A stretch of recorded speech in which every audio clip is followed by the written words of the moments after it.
Hello बच्चों, let us read this question. So the question says, the earth attracts an apple.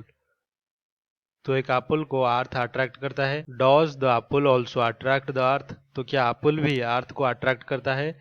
If it does, why does the earth not move towards the apple? तो अगर ऐसा होता है तो क्यों जो अर्थ है वो एप्पल की तरफ मूव नहीं करता? तो ये हमें एक्सप्लेन करना है. तो सबसे पहले जो की कॉन्सेप्ट होगा इस क्वेश्चन के लिए वो जान लेते हैं. तो हमारा यहाँ पे की कॉन्सेप्ट ये है कि न्यूटन्स यूनिवर्सल ग्रेविटेशनल लॉ. तो ये लॉ के हिसाब से जो force of attraction between two bodies होता है वो जी यानी कि universal gravitational constant mass of body 1 into mass of second body that is m2 divided by separation between them r और उसका स्क्वायर. तो ये जो फोर्स होता है ये हमें पता है न्यूटन्स लॉ से कि this force is a mutual force यानी कि जो फोर्स बाय अर्थ होगा ऑन एप्पल ये इक्वल्स टू होगा force by Apple on earth. ये दोनों फोर्स इक्वल होंगे. तो जो पहले पार्ट का आंसर होगा yes the apple also attracts the earth by an equal and opposite amount of attractive force. तो सेकेंड पार्ट में क्या है कि अगर एप्पल अट्रैक्ट करता है अर्थ को तो ये हमें क्यों दिखाई नहीं देता? तो जो अर्थ है ये मूव क्यों नहीं करता?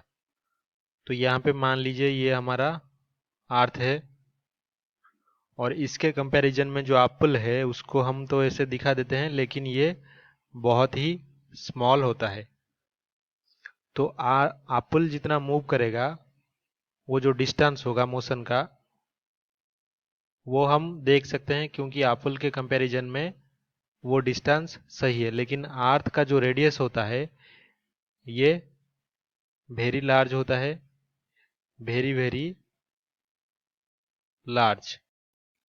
और हमें ये भी पता है कि जो मास ऑफ अर्थ होता है मास ऑफ अर्थ ये वेरी वेरी ग्रेटर देन होता है किससे? मास ऑफ एप्पल से. तो हम इसको ऐसे भी लिख सकते हैं कि मास ऑफ अर्थ यानी कि M E is very very greater than M यानी कि मास ऑफ ए यानी कि मास ऑफ एप्पल. तो हमें न्यूटन के जो सेकेंड लॉ है उससे पता है Newton's second law of motion. तो इससे हम लिख सकते हैं कि जो फोर्स होता है वो मास इनटू एक्स. तो इस इक्वेशन को देखते हुए क्योंकि यहाँ पे एप्पल का और अर्थ का दोनों का ही फोर्स एक दूसरे पर इक्वल है तो हम ये कह सकते हैं कि जो एक्सीलरेशन होगा acceleration of earth is very very small because its mass is very large. mass is very large. तो अर्थ का जो एक्सीलरेशन होता है वो बहुत ही कम होने की वजह से अगर वो मूव भी करता है तो हमारे जो कॉमन सेंस है उसको पता नहीं चलता, तो हम जान नहीं पाते हैं. तो इसलिए हम लिख सकते हैं कि even though earth moves towards apple due to its negligible acceleration, we cannot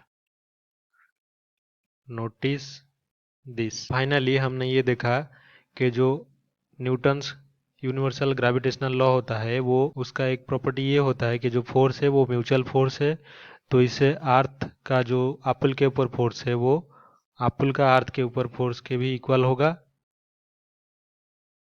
तो both forces are equal but क्योंकि जो मास है अर्थ का वो बहुत ही ज़्यादा एप्पल से ज़्यादा है और न्यूटन के सेकेंड लॉ से जो फोर्स होता है वो मास इनटू एक्सेलरेशन होता है और ये कांस्टेंट रहना चाहिए. तो इसके वजह से जो एक्सेलरेशन है वो अर्थ का कम होगा तभी जाके ये फोर्स इक्वल हो पाएगा. तो क्योंकि एक्सेलरेशन कम है तो इसलिए क्या होता है जबकि अर्थ मूव करता है एप्पल के तरफ लेकिन वो नेग्लिजिबल एक्सेलरेशन के साथ, तो इसीलिए उसको हम नोटिस ही नहीं कर पाते. I hope you have understood this explanation well. Best of luck.